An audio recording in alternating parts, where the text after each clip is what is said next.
ذرأنا لجهنم كثيرا من الجن والإنس لهم قلوب لا يفقهون بها ولهم أعين لا يبصرون بها ولهم آذان لا يسمعون بها أولئك كالأنعام بل هم أضل أولئك هم الغافلون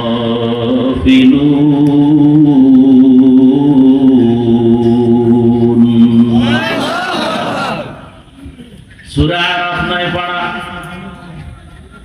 দয়াময় রব্বুল আলামিন বলেন, ও দুনিয়ার আমার প্রিয় বান্দা বান্দীরা, তোমাদের মধ্যে অধিকাংশরা জাহান্নামে যাবে। কারণ মানুষ হয়েছে আদর্শ, মানুষ হও নাই। আমি কলম দিয়েছি গবেষণা করার জন্য, তুমি গবেষণা করো নাই। আমারে কে বানাইছেন, আমি কেন আসছি, আমার কাজ কি, একবারও চিন্তা করি নাই। ডাক্তার সাহেব, আগে তোমাকে বুঝতে হবে, লেখাপড়া করিয়া সার্টিফিকেট নিয়ে ঘুমাইলে হবে না। ডাক্তার সাহেবকে বুঝতে হবে আমার ডিউটি কি, আমার কাজ কি। চাকরিজীবীকে বুঝতে হবে আমার ডিউটি কত ঘন্টা, আমার কাজ কি।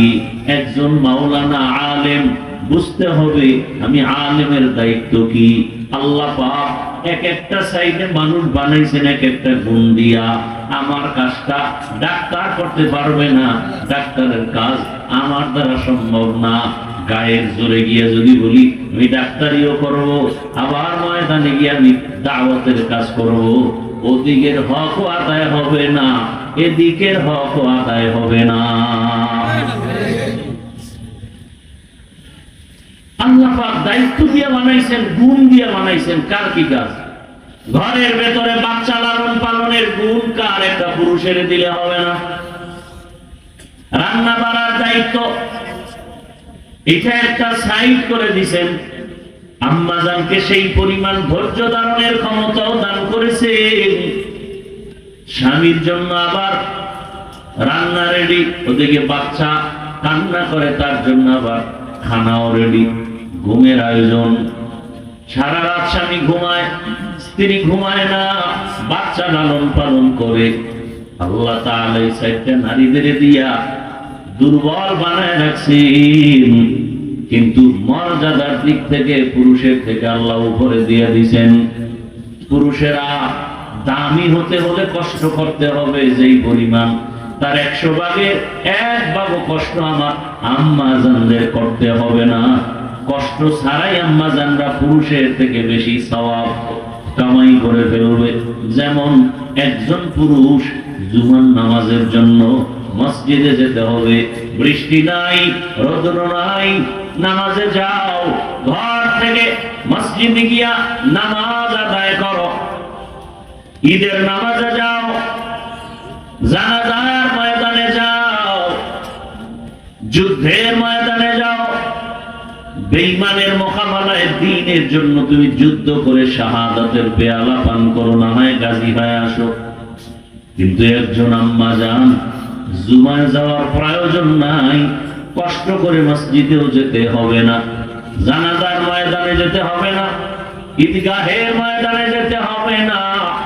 রহমতের নবী বলেন, এই নারীরা ঘরের মধ্যে থাকিয়া নির্জন জায়গায় যদি নামাজ আদায় করো, পুরুষেরা মসজিদে গিয়া যা পাবে আল্লাহ তোমাকে ঘরের মধ্যে সেই সওয়াব দান করবে। আতিনা ফি দারে দুনিয়া না হাসান, আতিনা ফি দারে উকবা না হাসান, ইয়া গিয়াসাল মুস্তাগীসিন ইহদিনা ইফতিখারা بالعلوم والغنى ہر گوڑیتے نیکو تو تیار ہے جو نہ مانگے اس سے تو بیزار ہے। আল্লাহ বলেন অধিকাংশ মানুষ জাহান্নামে যাবে। কোন মানুষ? বলে কলব আছে গবেষণা করার, করে না। এই একটা প্যান্ডেল বানাইতে ডেকোরেটরের মানুষগুলো কতগুলো খুঁটি দিয়েছে। যাদের কলম ভালো আছে তারা গবেষণা করবে, এই ছোট্ট একটা প্যান্ডেল এতগুলো খুঁটি, অথচ 7টা আসমান যিনি বানাইছেন, এত বিশাল আসমান। এখান থেকে 500 বছরের দূরত্বে প্রথম আসমানের উপর আবার মহাশূন্য, এরপরে দ্বিতীয় আসমান, এইভাবে 7টা আসমান টানায় রাখছেন। উপর থেকে রশির কোনো টানাও নাই, নিচের থেকে কোনো খুঁটি কোনো ঠেক দেওয়াও নাই। বিনা খুঁটিতে বিনা রশিতে এই আসমান যেভাবে সেট করা আছে ওভাবে সেট করে রাখলেন। এর পেছনে একজন মালিক আছে, মুমিন আদর্শ মানুষ গবেষণা করে বের করবে, তিনি আর কেউ না, তিনি আমার আল্লাহ। ওই আল্লাহকে গবেষণা করে করে আল্লাহর কুদরত দেখে গবেষণা করে বলবে, রব্বানা মা খালাকতা হাযা বাতিলা, হে আমার রব, তুমি কিছুই বেফায়দা অনর্থক বানাও নাই। ও আল্লাহ, তুমি আমাকে জাহান্নাম থেকে মুক্তি দাও। আল্লাহ বলেন, যাদের কলব দিলাম গবেষণার জন্য অথচ গবেষণা করে না, চোখ দিলাম দেখার জন্য দেখে না, কান দিলাম শ্রবণ করার জন্য শুনে না, কাছে কি তুলা দিয়ে রাখে, কয় না, কান দিয়ে যা শুনতে বলেছি তা শুনে না। মায়ের আওয়াজ শুনবা সওয়াব, তেলাওয়াতের আওয়াজ শুনবা কানে সওয়াব। এই চক্ষু দিয়া মা দেখবা সওয়াব, এই চোখ দিয়া বাবার চেহারা দেখবা সওয়াব, এই চক্ষু দিয়া আলেম দেখবা সওয়াব, এই চক্ষু দিয়া বাইতুল্লাহ দেখবা সওয়াব। আল্লাহর কোরআনটা খুলে তাকায় তাকায় দেখবা, তোমার চোখ দিয়া সওয়াব। যদি কেউ তাকায় তাকায় কোরআন পড়ে, মৃত্যু পর্যন্ত চোখের পাওয়ার নষ্ট হবে না। বান্দা কোরআন দেখে না, মা দেখে না, মোহাব্বতের নজরে বাবার চেহারাও দেখে না, বাইতুল্লাহ দেখে না, আলেম ওলামাও দেখে না, বরং সারা রাত দরওয়াজা জানালা বন্ধ করে মোবাইলটা সামনে নিয়া সারা রাত মোবাইলের দিকে তাকায় কবিরা গুনাহ করে আর তাকায় তাকায় দেখে। আল্লাহ বলেন, এরা শুধু মানুষ থেকে খারাপ না, এরা পশু থেকে খারাপ, এরা মানুষ না। বলে এরা বালহুম আদল, পশুর সমতুল্য না, চতুষ্পদ জানোয়ার থেকে আরো এরা নিকৃষ্ট। উলাইকা হুমুল গাফিলুন, এরাই জাহান্নামে যাবে, আমি আল্লাহর ওয়াদা। আদর্শ মানুষ হওয়া বড় কঠিন। বক্তা হওয়া সহজ, মাওলানা হওয়া সহজ, পীর হওয়া সহজ, ডাক্তার হওয়া সহজ, ইঞ্জিনিয়ার হওয়া সহজ, মুফতি সাহেব হওয়া সহজ, হাফেজ হওয়া সহজ। আদর্শ মানুষ হওয়া বড় কঠিন। এজন্য আমি সব জায়গায় বলি, আবু হুরায়রা রাদিয়াল্লাহু আনহু থেকে হাদিস বর্ণিত, রহমতের নবী বলেন, কিয়ামতের ময়দান যখন কায়েম হয়ে যাবে, 3 জন মানুষ সবার আগে জাহান্নামে যাবে। কেমন 3 জন? দুনিয়ার জ্ঞানীরা দেখলেই বলবে 3 জন বিনা হিসাবে জান্নাতে যাবে। অথচ রাসূল বলেন, কিয়ামতের ময়দানে এই 3 জনারে ডাকবে আর আল্লাহ বলবেন, জাহান্নামের ফেরেশতা এদের হাতে হ্যান্ডকাপ লাগায় জাহান্নামের মধ্যে নিয়ে যাও। দুনিয়ার সব জ্ঞানীরা বলবে 3 জন জান্নাতি, অথচ আল্লাহ জাহান্নামে দিবেন কেন? এরা কারা? প্রথম যুদ্ধের ময়দান ইসলামের জন্য জিহাদ করে গলা কাটা শহীদ হয়ে গেছে। হাসরের ময়দানে রক্ত মাখা জামা নিয়ে উঠবে।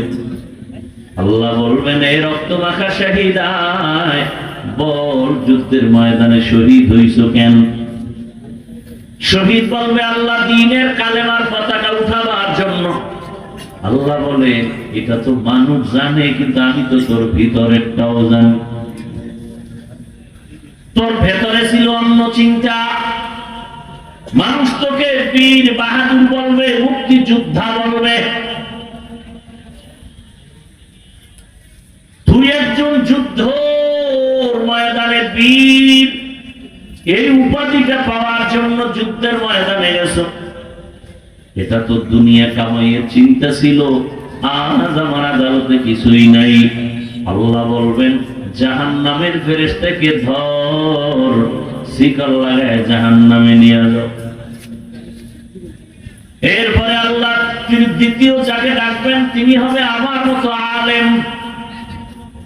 বলবে আয় মাওলানা হয়েছো, এলেম শিখছো, কি করেছো এলেম দিয়া? বলবে আল্লাহ তুমি কি জানো না আমি মানুষের বয়ান শুনাইছি, দাওয়াতের কাজ করছি। আল্লাহ বলবেন এটা তো মানুষ জানে, আমি তো ভিতরেরটাও জানি। মানুষের পর্দা রস করেছো, নিজে পর্দা ঠিক মতো করো নাই। মানুষকে হালালের বয়ান করেছো, নিজে হালাল পথে চলো নাই। মানুষ জানে তুই বড় বক্তা, মানুষ জানে তুই মসজিদের বড় ইমাম ও খতিব, আমি জানি তুই সারা রাত মোবাইল নিয়ে দরজা আটকায় গুনাহ করেছো মোবাইলের দ্বারা। এটা দুনিয়ার মুসল্লিরা জানে না, শ্রোতারা জানে না, আমি আল্লাহ জানি। ও ফেরেশতা একে ধর। মাওলানা না লেখলে তুই কষ্ট পাইতি, দুনিয়ার কেউ জানে না, আমি জানি। নামটা পোস্টারে ছোট হইল কেন, তোর মনে কষ্ট, কেউ জানে না, আমি জানি। নামটা এত নিচে হলো কেন, সবার উপরে দিল না কেন, এটা তোর মনের মধ্যে ছিল, এটা দুনিয়ার কেউ জানে না, আমি জানি। এটা তো তোর অহংকার। ফেরেশতাকে জাহান্নামের মধ্যে ফেলে দাও। 3 নম্বরে আসবে যারা ওয়াজ করায়, মাদ্রাসা বানায়, মসজিদ বানায়, কালভার্ট বানায়। মাদ্রাসায় দান করে 20,000, চায়ের দোকানে চাপাবাজি করে মাদ্রাসা আমি করে দিয়েছি। মসজিদে দান করে 50,000, মানুষের সামনে বলে মসজিদ তো আমি করেছি। এরকম নাই কেউ? আল্লাহ বলবে দানবী দান করেছো, মানুষ মারহাবা না বললে কষ্ট পাইছো, দুনিয়ার কেউ জানে না, আমি জানি। মাঝে মাঝে আবার প্রকাশ হয়ে যায়, অনেকে 20,000 টাকা দিয়ে বলে নামটা মাইকে বলার দরকার নাই, আমি আল্লাহর জন্য দিয়েছি গোপনে। আর একজনে 5,000 টাকা দিয়ে বলে নাম যদি না বলা হয় টাকাটা ফেরত দিয়ে দিও। আছে না? আবার একদল আছে কোনো দানি করে না, বারবার হিসাব চায়। এরকম আকামের দোকানদারি ওয়ালার আছে না কিছু, 1 টাকাও দান করে না, বারবার কি চায়? খালি কয় এত টাকা যে আসে যায়, নিজে 1 টাকাও দেয়। যারা দান করে তারা চায় দোয়া, আর যারা দান করে না তারা চায় হিসাব।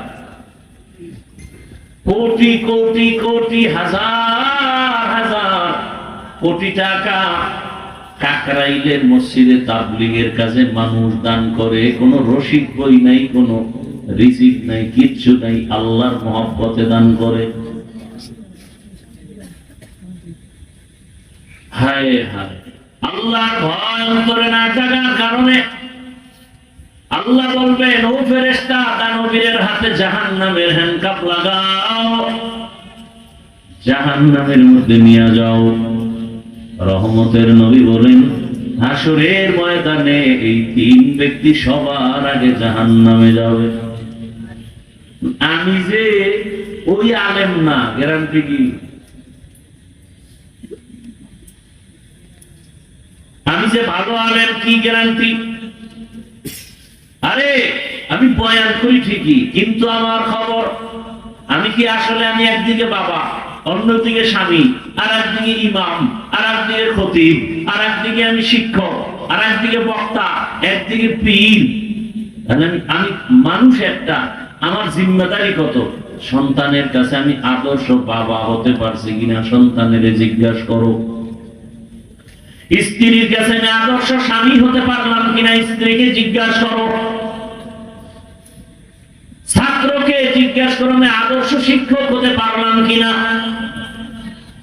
মুসল্লিদের থেকে সাক্ষী দাও আমি আদর্শ ইমাম হতে পারলাম কিনা। আমি বললে হবে না আমি আদর্শ শিক্ষক, ছাত্র আমাকে পরিচয় দিবে আমি আদর্শ শিক্ষক কিনা। গাছ তোমার নাম কি? ফলে পরিচয়। শিক্ষক তুমি ভালো না খারাপ? ছাত্র পরিচয়। বাবা তুমি ভালো না খারাপ? সন্তান পরিচয়। স্বামী তুমি ভালো না খারাপ? স্ত্রী তোমার পরিচয়ের ফল। স্ত্রী সার্টিফিকেট দিবে স্বামী আদর্শ না কিনা, সন্তান সার্টিফিকেট দিবে আমার বাবা আদর্শ বাবা নি।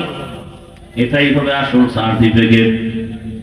জনগণ সাক্ষী দিবে আমগো প্রতিনিধি আদর্শওয়ালা নি।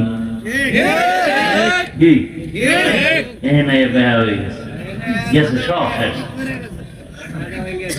মানে কুত্তরে কোরমা পোলাও খাওয়াইলে আর বড় পায়খানা খাইতে। মানুষ তো আর কুকুর না, কিন্তু চরিত্রটা কুকুর থেকেও খারাপ। মানুষ পশু না, পশুর থেকেও তার চরিত্র খারাপ। দেখেন মানুষ কুকুর না, মানুষের ওই চরিত্রটা দূর কইরা ফেরেশতার চরিত্র নিয়ে আসলে এই মানুষটা কত দামি, ফেরেশতার থেকেও দামি। একই মানুষ, শুধু গুণটা পাল্টায় দিবে। দোষের কারণে পশুর থেকে খারাপ, তাও আল্লাহ বলেন। গুণের কারণে ফেরেশতার থেকে দামি, তাও আল্লাহ বলেছেন। ওয়ালাকাদ কাররামনা বানি আদম ওয়া হামালনাহুম ফিল বাররি ওয়াল বাহরি ওয়া রাযাকনাহুম মিনাত তাইয়্যিবাত ওয়া ফাদ্দালনাহুম আলা কাসীরিন মিম্মান খালাকনা তাফদীলা। এবার একটু নিজেরে জিজ্ঞাসা করেন, সন্তানের কাছে আপনি আদর্শ বাবা হইতে পারছেননি? বাহাদুরি করেন বয়ে বয়ে না? নিজেকে প্রশ্ন করেন, স্ত্রীর কাছে আদর্শ স্বামী হতে পারছেননি? মানুষের সামনে খুব ভালো, আপনার এই ভালোর দাম নাই।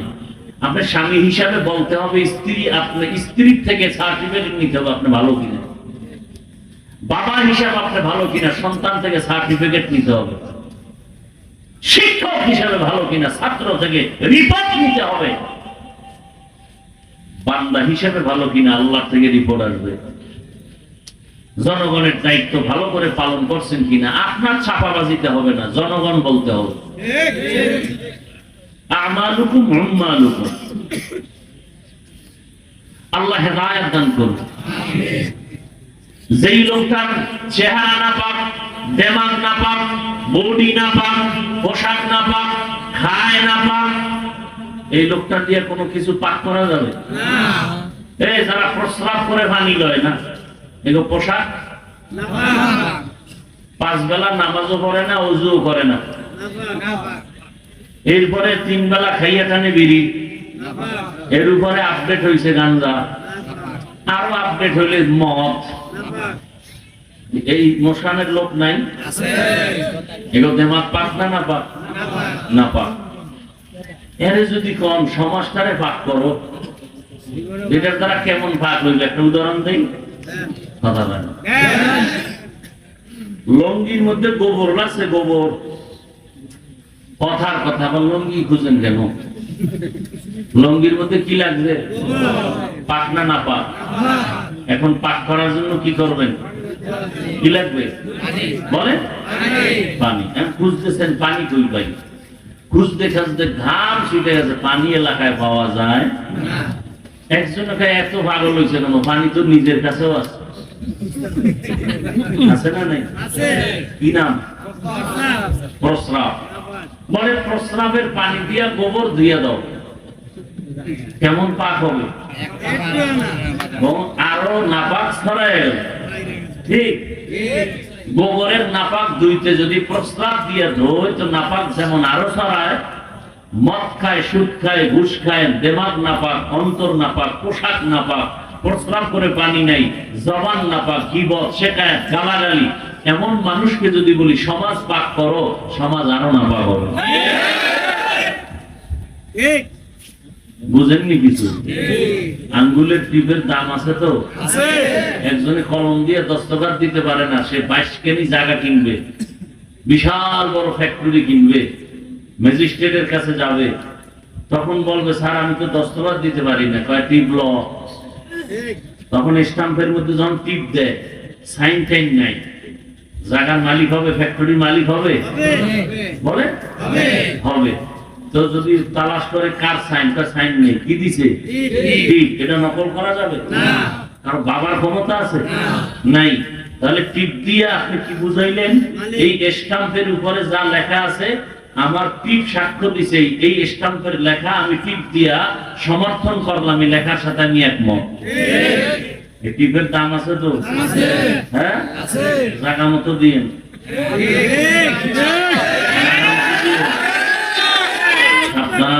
আউলে জৌলে টিপ দিয়েন না। একজনে লেখছে টিকটক ভিডিও না করে টুকটাক আমল করো। টিকটক ভিডিও না করে টুকটাক আমল করো। টুকটাক আপনার আঙ্গুলের টিপের বড় দাম আছে, বুঝে শুনে দিয়েন যে আপনার টিপটার কারণে যেন কেউ মদ খাওয়ার রাস্তা খুলে না যায়। আপনার একটা টিপ দেওয়ার কারণে যেন আমার এলাকার, আপনার এলাকার, আমার দেশের কোনো মা, কোনো বোন ধর্ষিতা না হয়, আমার পবিত্র ফুলের মতো যুবকের চরিত্রের উপরে কারো হামলা না হয়। বুঝে শুনে টিপ দিয়ে উল্টা টিলাই করবো, কিন্তু অবস্থা বড় খারাপ, খুব সাবধান। تعاونوا على البر والتقوى ولا تعاونوا على الإثم والعدوان। ভালো কাজের সহযোগিতা করো, গুনাহের সহযোগী হইও না রে বাবা। যুবকদের জন্য একটা স্লোগান দিয়ে গেলাম, পারলে 200-300 টাকা দিয়ে পেস্টুন বানাইয়া স্লোগান লিখে লিখে বাজারে টানাও। নেক আমল পারলে করো, না পারলে চুপ থাকো, গুনাহ করিও না। বুঝো বুঝো, এইগুলো আসল। পারলে নেক আমল করো, না পারলে চুপ থাকো, গুনাহ করিও না। পারলে তুমি উপকার করো, না পারলে চুপ থাকো, কারো ক্ষতি করিও না। পারলে তুমি কারো প্রশংসা করো, না পারলে চুপ থাকো, কারো বদনাম বলিও না। قال رسول الله صلى الله عليه وآله وسلم خير الناس من ينفع الناس। জমিনে ভালো মানুষ ওই ব্যক্তি, হুজুর ভালো বলার উপায় নাই, মুফতি সাহেব ভালো বলার উপায় নাই, মাওলানা সাহেব ভালো বলার উপায় নাই, হাফেজ সাহেব ভালো বলার উপায় নাই, গ্যারান্টি দেওয়ার উপায় নাই, বক্তা ভালো গ্যারান্টি দেওয়ার উপায় নাই। ডাক্তার খারাপ গ্যারান্টি দেওয়া যাবে না, ইঞ্জিনিয়ার খারাপ গ্যারান্টি দেওয়া যাবে না।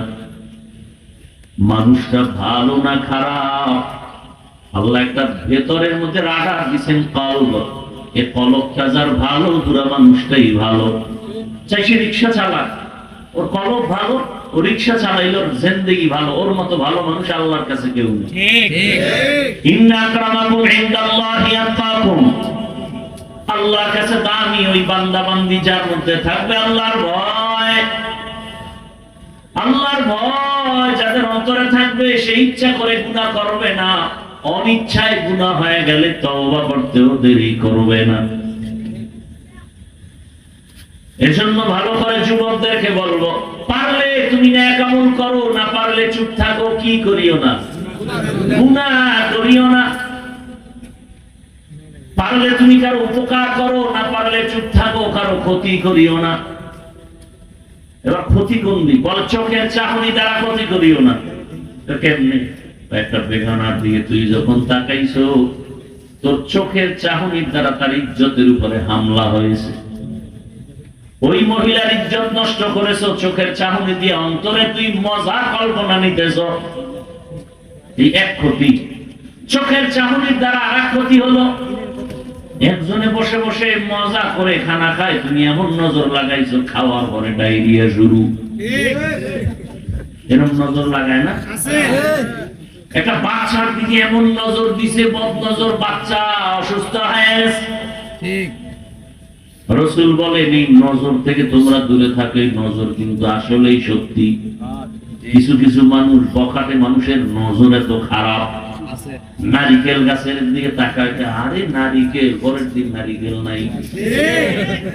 গাভীর দুধ হয় 20 কেজি, ও দেখে ভাই ওরে দুধ। 3 দিন পরে হুজুরের দ্বারে পানি ভরার জন্য কয় মুখ দোষ। গাভীতে 1.5 কেজি দুধ ওখানতে 3 কেজি ঘাম ঝুইটা যায়, বদ নজর লাগে। পীর সাহেবের বদ নজর? আপনার ইমাম সাহেবের বদ নজর? কার বদ নজর? এলাকার বেআমল বেনামাজি গাঞ্জাখোরের নজরে যদি এমন পাওয়ার থাকে, একজন আল্লাহওয়ালার নজরে কেন পাওয়ার হবে না? ওইটা বুঝে, এটা বুঝে না। তখন কা আল্লাহওয়ালা লাগে না, ওলিয়া উলিয়া মানি না। আল্লাহর জাতের কসম একবার, ওয়াল্লাহি বিল্লাহি তাল্লাহি, এ জমিনে যারা বলে ওলিয়া উলিয়া মানি না, ভালো করে শুনো, বলো, শিখো। তারা আমি ভ্রান্তি দিয়ে কসম করে বলে গেলাম, এরা কোরআন মানে না, বুখারী শরীফ মানে না, এরা ভণ্ড। এদের যারা ভণ্ড বলবে না তারাও ভণ্ড। আউলিয়ারা কারে উকবা ইখতিয়ার, জাহেলারা কারে দুনিয়া ইখতিয়ার। মাইলে মোমেন সোয়ে মোমেন মিশাওয়াত, মাইলে কাফের সোয়ে কাফের মিশাওয়াত। রাগ করতেছেন আপনারা? রাগ করে যাইবেন তো ইন্ডিয়াই যাইবেন, এছাড়া পথ আছে? যান না ইন্ডিয়া? হ্যাঁ, রাগ করা যাবে না। যদি না যাইতে চান রাগ করা যাবে না। জীবনভর উল্টা পাল্টা পথে চলছে, এইবার আর উল্টা পাল্টা পথে চলা যাবে না। ওলামায়ে কেরাম যেদিক, আমরা মুসলমান সেদিক ইনশাআল্লাহ। ইলমে রাহে জাজো করদান বেহিসাব, খলকে নাদাদান জবে বাসাওয়া। এরে আল্লাহর বান্দা, আল্লাহ বলেন আমি মানুষ তোমাদের সৃষ্টি করি না, হ্যাঁ সৃষ্টি করেছি ইবাদতের জন্য। এটা ডাইরেক্ট লিখতে হয় যে তোরে আমি ইবাদতের জন্য সৃষ্টি করেছি। প্রথমে নেতিবাচক সাউন্ড কেন? আমি মানুষ বানাই নাই, এরপর হ্যাঁ বানিয়েছি একমাত্র মারিফত অর্জন করার জন্য। আল্লাহ মানুষ বানাইছেন মারিফত পাওয়ার জন্য। বলেন কি জন্য? মারিফত অর্জন করার জন্য। আর একদল আল্লাহর বান্দারা বলে মারিফত বলতে কিছু নাই। আর আমি চ্যালেঞ্জ দিয়ে বলছি, আল্লাহ মানুষ বানাইছেনই মারিফত অর্জনের জন্য। দলিল হলো আমার এই আয়াত।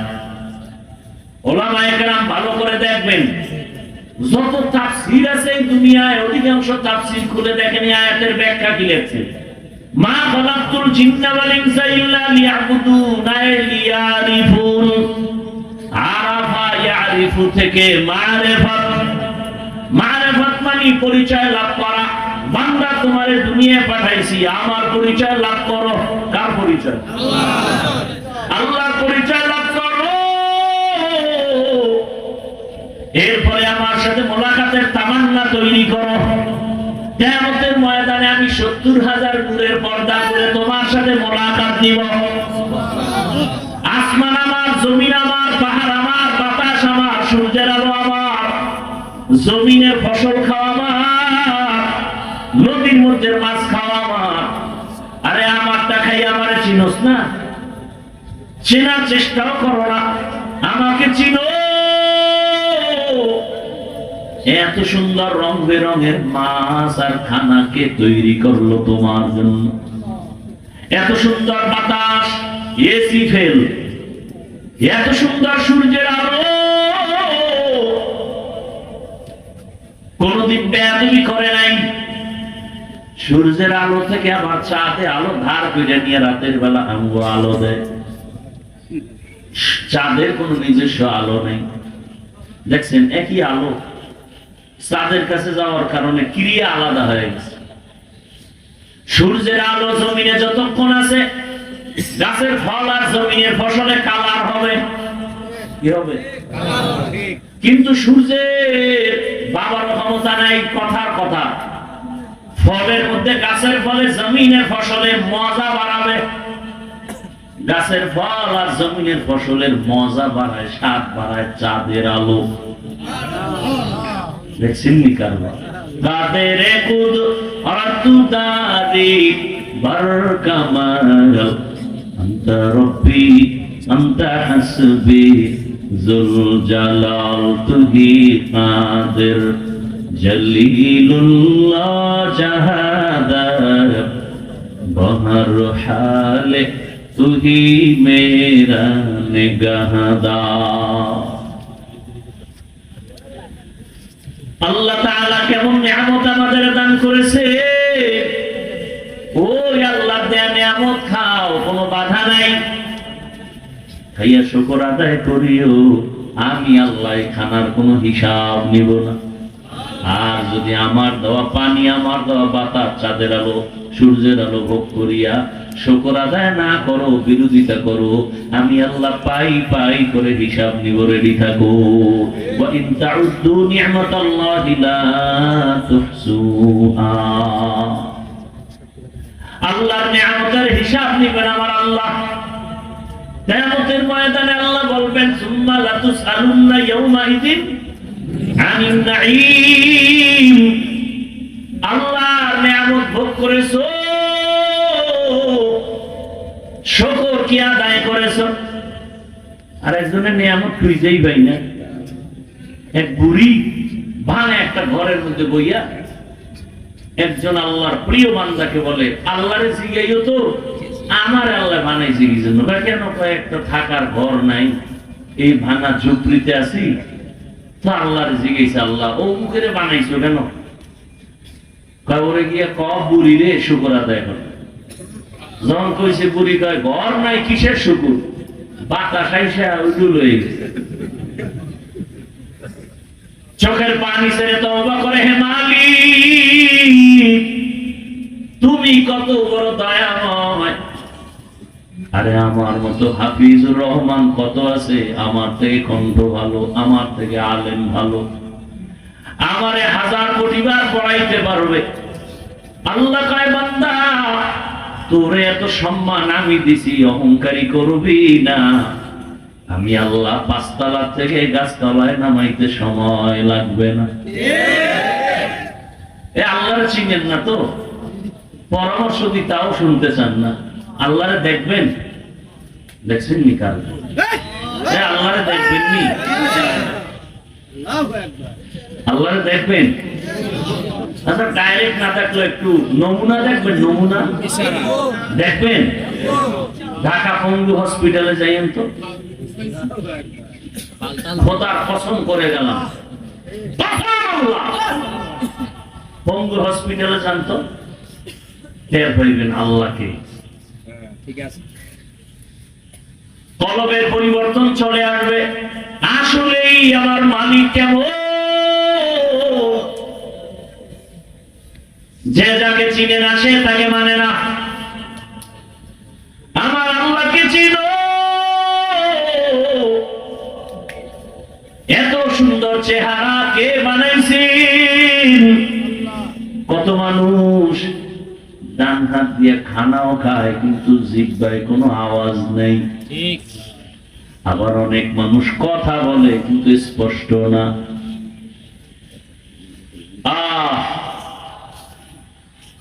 আল্লাহ কত নিয়ামত আমাকে দান করেছেন। কত মানুষের 2 পায়ের একটা পাও নাই, আমার দুটোটা আছে। কত মানুষের 1 হাত নাই, 2 হাতও নাই। আল্লাহ আমাকে রাখছেন সুস্থ। আল্লাহ তাআলা আমার মেধাটা সুস্থ রাখছেন। আল্লাহ আমাকে টাইম মতো খানার ব্যবস্থা করছেন। সদরঘাটে গিয়ে দেখো রাস্তার পাশে কত মানুষ পড়ে থাকে, খানা নাই। ডাস্টবিন থেকে পচা ময়লা উঠায় উঠায় খায়। এই বানায় বলতেছি, অথচ বাংলাদেশে এত ধনী ধনী মানুষ, এরা খুব। আমার দেশে ভিক্ষুকরা ডাস্টবিনের খানা খাবে কেন? আমার দেশে গরিব অসহায়রা কেন সদরঘাট গুলিস্তানের রাস্তার মাঝখানে আইল্যান্ডের উপরে থাকে? থাকবে কেন? অনাহারে ভুগবে কেন? বস্ত্রহীন হবে কেন? খবর নাই। আর উনি তো চিন্তাই করে না, বরং নিজে যেই কাজের লোকের দ্বারা এত ফায়দা পায় সেই কাজের লোকের বেতনটাও মেরে দেয়, টাইম মতো দেয় না।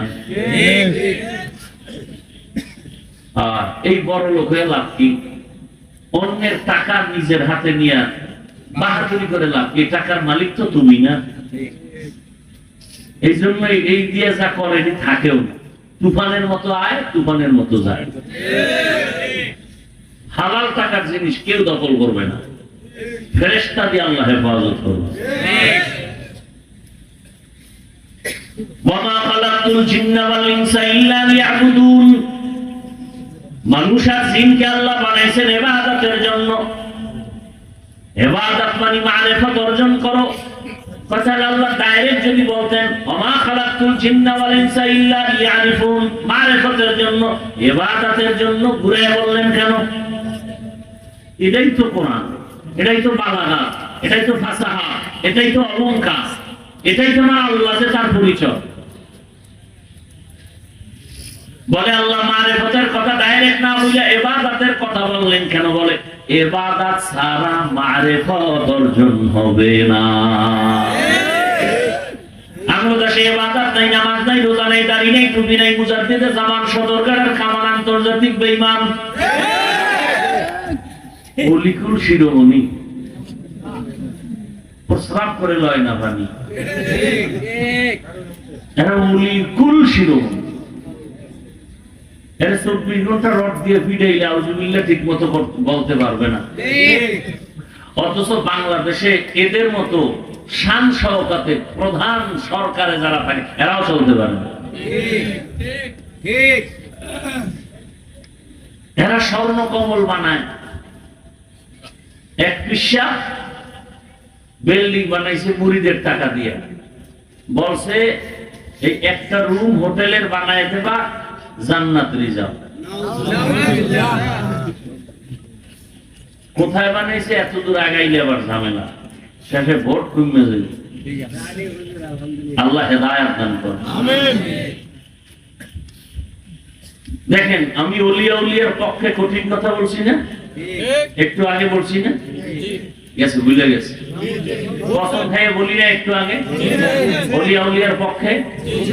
এখন আবার কি বলতেছি দেখছেন কারবার? আমরা কারো অন্ধ গোলামি করি না, আমরা গোলামি করি আল্লাহ। পীর মানি কেন? মাযহাব মানি কেন? ইমাম সাহেবরে মানি কেন? আল্লাহকে চিনি না, ওনার থেকে পরিচয় নিয়া এরপরে আমল করি। সুন্নাত চিনি না, তার থেকে চিনি। কোরআন হাদিস বুঝি না, তার থেকে বুঝার জন্য যাই। এই জন্য তাকে আমরা সম্মান করি। সে আমাদের মাবুদ না, তার আমরা পূজা করি না, আমরা আল্লাহর গোলামি করি। আর তার কাছে যাব কতক্ষণ? তিনি আল্লাহ রসুলের লাইন মতো চলবেন যতক্ষণ। সোজা হিসাব, মানে ভেজাল কি?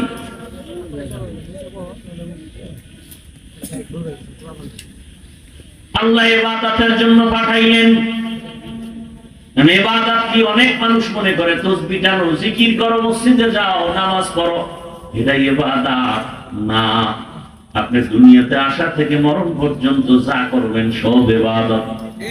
বাজারে যাবেন ইবাদত, ভালো করে বুঝুন। বাজারে যাবেন ইবাদত, হাসি দিবেন ইবাদত, কান্না করেন ইবাদত, ঘুমায় যান ইবাদত। আপনি জীবনে যা করবেন সব ইবাদত।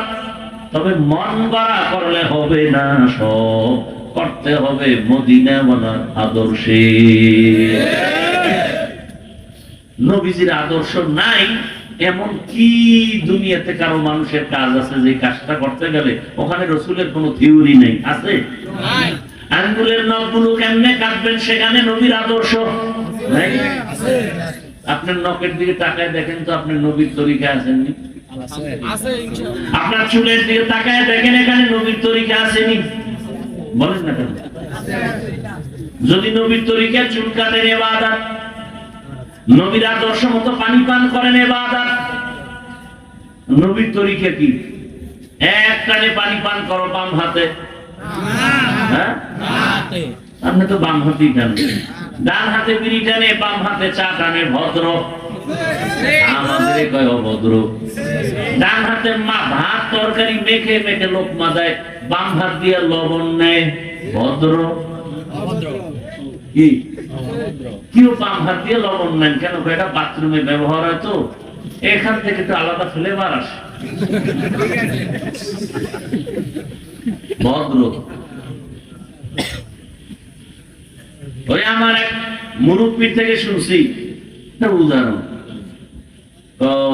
কিছু ভদ্রলোক হোটেলে খাইতে বসছে, এক পার্শ্বে টেবিল চেয়ারে সফর অবস্থায়, আর এক পার্শ্বে কয়েকজন হুজুর বসছে খাইতে।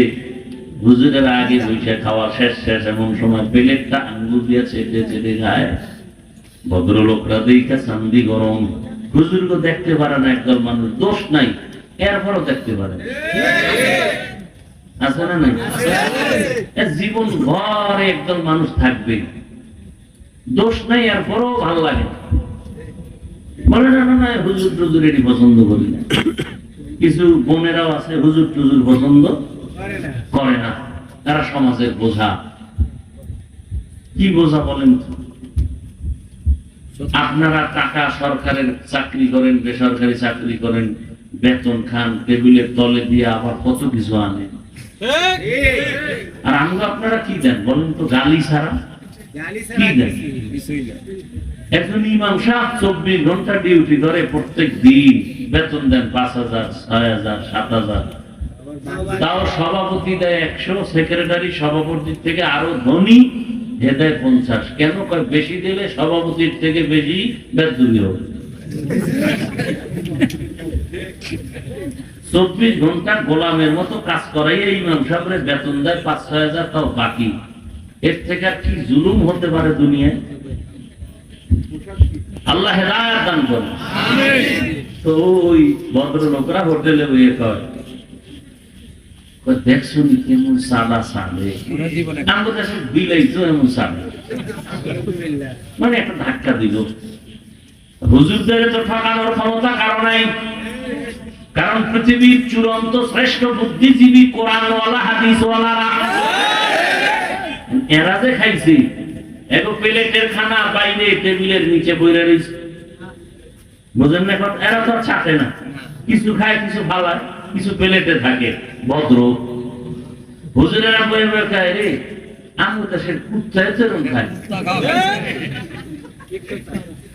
ও তো একটু জিব্বা দিয়ে সাইটা মিটে খায়। ইজ্জতের হেফাজতকারী কে? বড় কঠিন জিনিস। মাদ্রাসায় পড়ে লিখে তোর বাপও একটা বোকা, এই মাদ্রাসায় পড়ে কি হবি? ছোট বাচ্চাও কি করবি? কি হবি? চাকরি পাবি, সার্টিফিকেট পাবি, এখানে পরে কি হবে? কিন্তু আল্লাহ ইজ্জতের হেফাজত করবেন, ও জবাব কিন্তু ওর কাছে আছে।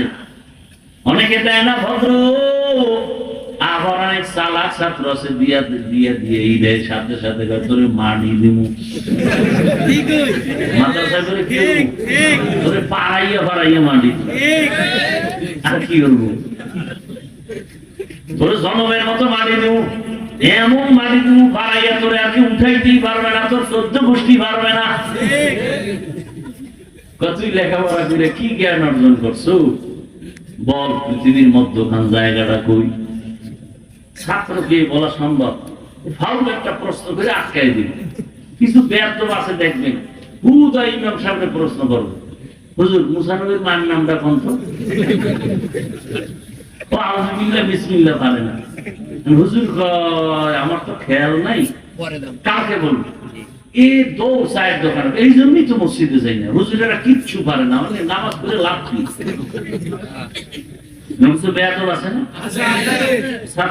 পৃথিবীর মধ্যখান জায়গাটা কি?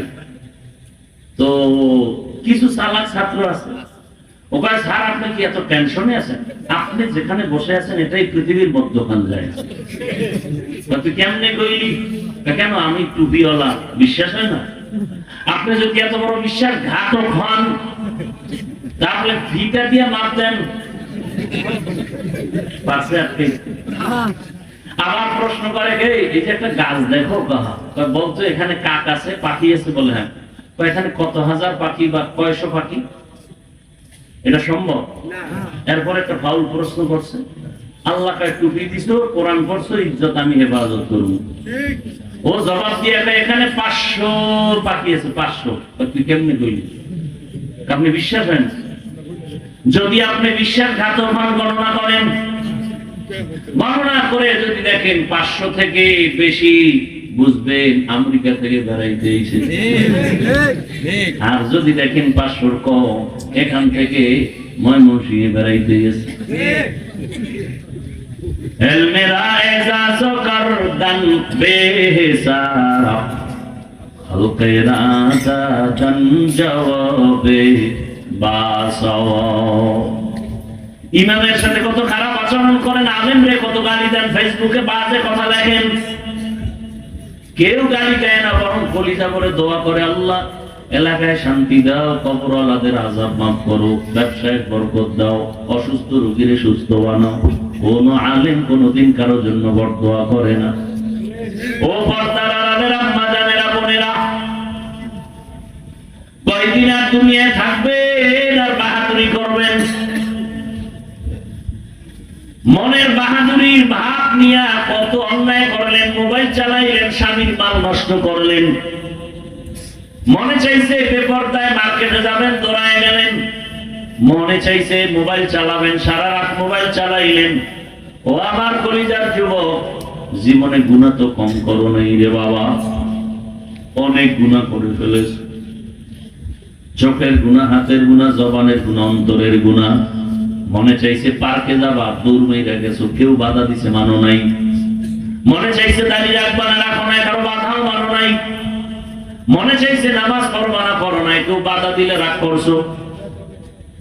জীবনটা হেলায় হেলায় মনের স্বাধীনভাবে ঘুরছো। কয়দিন হায়াতের গ্যারান্টি? ওই কয়েকদিন আগে আমি বাইতুল্লাহ ছিলাম, শুনছি তোমরা যারা ফেসবুকের গোলাম দেখছো, বিদেশ থেকে টাকা পয়সা কামাই কইরা ঢাকা এয়ারপোর্টে নামছে, স্ত্রী সন্তান পরিবার গাড়ি নিয়ে আসছে আগায় নেওয়ার জন্য। গাড়ির মধ্যে উঠা বাড়িতে রওনা। বাড়ি যাওয়ার আগে গাড়িটা রাস্তার পাশে পানিতে বইরা, স্ত্রীও মরে গেল, বাচ্চাও মরে গেল। ওই লোকটা স্বর্ণ অলংকার নিয়ে হাতে নিয়ে কাঁদে, ও মালিক, মানুষ বিয়া কইরা খাইয়া না খাইয়া বউ সন্তান নিয়ে একসাথে থাকে, একটা আনন্দ আমি তো তাও পাই নাই। আজকে স্বর্ণ অলংকার টাকা নিয়ে কামাই রুজি করে আসছি, একটু আনন্দ করে আবার বাহিরে চলে যাব, কিন্তু এমন কপাল আমার নিজের হাতে বাচ্চাটা মরে গেল চোখের সামনে, আমার চোখের সামনে স্ত্রী মরে গেল। ওই কুমিল্লা জেলার একটা থানার ভেতরে কয়েক বছর আগে চিত্রাং নামের একটা তুফান আসছিল, ডিসেম্বরে সম্ভবত। বিদেশ থেকে 8 বছর চাকরি করে আসছে, দেশে এসে একটা ডুপ্লেক্স বিল্ডিং করছে। আগামী শুক্রবার বিল্ডিং এ ঢুকবে, হুজুরগো দাওয়াত দিছে। হঠাৎ শুক্রবার আসার আগে বিল্ডিং এর পাশে মিস্ত্রিরা কাজ করে, পাশে একটা টিনের ঘর, ছোট একটা ঘর, চৌকির উপরে রাতের বেলা স্ত্রী, বাচ্চা আর স্বামী ঘুমাইছে। চিত্রাং নামের তুফান শুরু হয়ে গেছে। একটা বড় গাছ আইসা ঘরের উপরে বইলে, তিনজনের বুকের মাঝখানে চাপ লাগছে। জায়গায় শেষ। যুবক ছেলে, ও যুবক বাবা, আগামীকাল এই ময়দান আর থাকবে না। হতে পারে তুমি এখন সুন্দরভাবে বসে আছো, কালকে হসপিটালের রোগী, অথবা বাসায় যাইয়া মোবাইল চালায় সকালে ঘুমাইবা। ঘুম থেকে যখন আম্মুজান ডাকবে, বাবা ওঠ, 12টা বেজে গেছে, দেখবে বাচ্চা কোনো আওয়াজ দেয় না। মা গিয়া গায়ে হাত দিয়ে দেখবে পুরো বডিটা বরফের মতো ঠান্ডা। একটা চিৎকার দিয়ে বলবে, কে কোথায় আছো? আয়, আমার বাবা বেঁচে নাই। আমার এখন মা করে ডাকবে কে? ওই যে মাইলস্টোন স্কুলের ঘটনা, আমার মসজিদের মুসল্লি, তিনি চট্টগ্রাম গেছে, খবর শুনে এদিকে ঝামেলা লেগে গেছে। মেয়েটা স্কুলে, মা গেছে আনতে, মেয়েটা অন্য দরজা দিয়া বের হইয়া গেটের বাইরে আসছে, মা গেছে ভিতরে মেয়েকে খুঁজতে। বাচ্চাটা নিরাপদে আছে, মা বাঁচতে পারেনি। মিডিয়ায় দেখছো বাবা, ওই মেয়েটা বারবার কান্না করছে, আমি আম্মু বলে কারে ডাক দিব, আমারে মায়ের আদর কে দিবে।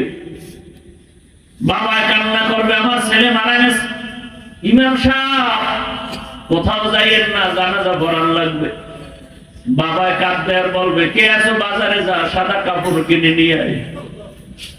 আবার কান্না করে এক দলকে বলবে, যা তাড়াতাড়ি বাঁশ বাগানে কবর কর। আবার কাউকে বলবে, ঘরের পিছে তাড়াতাড়ি গরম পানি করে গোসলের ব্যবস্থা করো। তোমারে এমন ভাবে গায়ের গেঞ্জিটা বেলেট দিয়ে কেটে কেটে রেখে দিবে। আজকে তুমি বলো আমার ঘড়ি, কালকে আরেকজনে হাতে দিয়া বলবে এটা আমার হাফিজুর রহমানের না। তোমার পরিচার বন্ধুটা মোবাইল থেকে নাম্বার ডিলিট করে বলবে বন্ধু নাই, নাম্বার রেখে লাভ নাই। গোসল করাইয়া মসজিদের খাটিয়া নিয়া কাফন পরাইয়া খাটে নিয়ে যখন জানাজার ময়দানে নিবে, জানালা দিয়া আম্মুজান ডাকবে আর বলবে, আমার বাবারে কই নেও, শেষবারের মতো একটু চেহারাটা দেখে। আমার বাবার চেহারাটা দেখে, জীবনে বাবারে দেখবো না।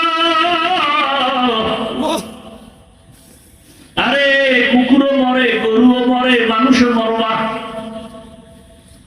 অহংকারের জন্য বলি না। আমার আব্বা অসুস্থ, মা অসুস্থ, 2-3 দিন আগে আমার চাচি মারা গেছে, গতকালকে আবার আমার মামাও চলে গেছে। জহুরের সময় আম্মাজান টেলিফোন করে কাঁদতেছে, আমার বড় আপন মামা ভালো আলেম। শুনলাম কালকে রাতের বেলা মা বলতেছে, জানাজায় গেছিল আমার মা বাড়িতে, বলে পরশুদিন রাতের বেলা মামা অনেকদিন অসুস্থ, বিছানায় শুয়ে আছে, প্রস্রাব পায়খানা বিছানায় করছে। মামায় গত পরশুদিন রাতে আমার মামিকে বলতেছে, দরজা খুলে দাও, মেহমান আসতেছে।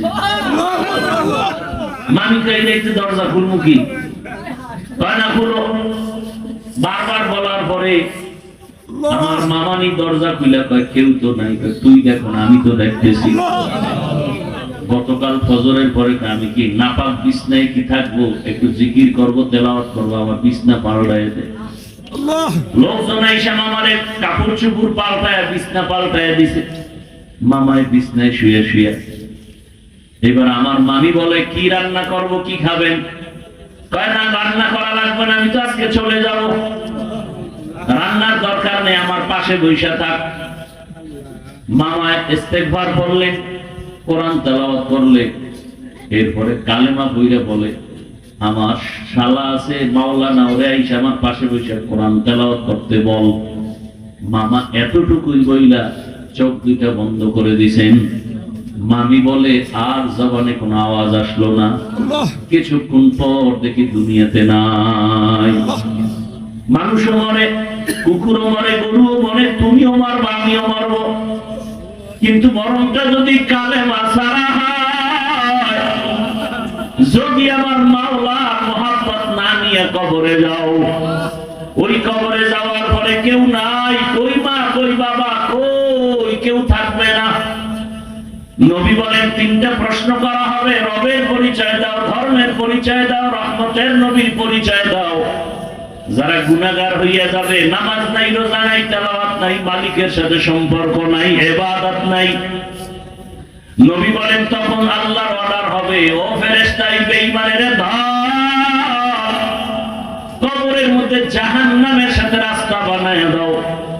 আল্লাহ রাগ করে বলবে, এই বেঈমানের কম সুযোগ আমি দুনিয়ায় দেই নাই। আমি আল্লাহর দেওয়া পানি বাতাস নিয়ামত ভোগ করি, আমার হুকুম মতো চলে নাই। নিজেও নামাজ পড়ে নাই, অন্য নামাজ পড়তো তাও পছন্দ করে নাই। নিজেও হালাল খায় না, অন্য হালাল খায় তাও পছন্দ করে নাই। নিজেও পর্দা করে না, অন্য পর্দা করতো তাও পছন্দ করে নাই। আল্লাহ বলবে, আর ছাড় দেওয়া যাবে না। আল্লাহ শেষবারে রাগ করে বলবে, কবরের মাটি এই নাফরমানের ধর, 2 দিক থেকে জোরে জোরে চাপ দাও। 2 পাশের মাটি এত জোরে চাপ দিবে পাঁজরের হাড়গুলো চুরমার হয়ে যাবে। ও আমার যুবক বাবারা, বৃদ্ধ বাবাজিরা, পর্দার আড়ালের মা বোনেরা, আল্লাহর কোরআন সত্য যদি আপনার অন্তর বলে, গুনাহ নিয়ে আল্লাহর কাছে গেলে আযাবে ভুগতে হবে, জাহান্নামের আগুনে জ্বলতে হবে, এ কথাও সত্য। তবে চিন্তা করেন, দুনিয়ার গরম সহ্য করতে পারেন না, গুনাহ নিয়ে কবরে হাসরে দাঁড়াইলে জাহান্নামের গরম কেমনে সহ্য করবেন? এখনো সময় আছে, তওবা করেন। আল্লাহকে মনে মনে বলেন, আল্লাহ গুনাহ তো জীবনে কম করি নাই, আজকে থেকে তওবা করলাম, আর নামাজ ছাড়বো না, দাড়ি কাটবো না, বেপরদায় চলবো না, মা বাবার সাথে বেয়াদবি করবো না, শিক্ষকের দোয়া নিয়া, মুরব্বীদের দোয়া, উলামায়ে কেরামের পরামর্শ নিয়া, নবীজির তরিকা মেনে, রাসূলের আদর্শ মেনে চলবো। আল্লাহ আমাদের সবাইকে তওবাওয়ালা জিন্দেগি দান করেন। যাদের অন্তরে খাঁটি তওবার নিয়ত আছে, মুনাফিকি নাই, দুটো হাত আমার আল্লাহকে দেখাই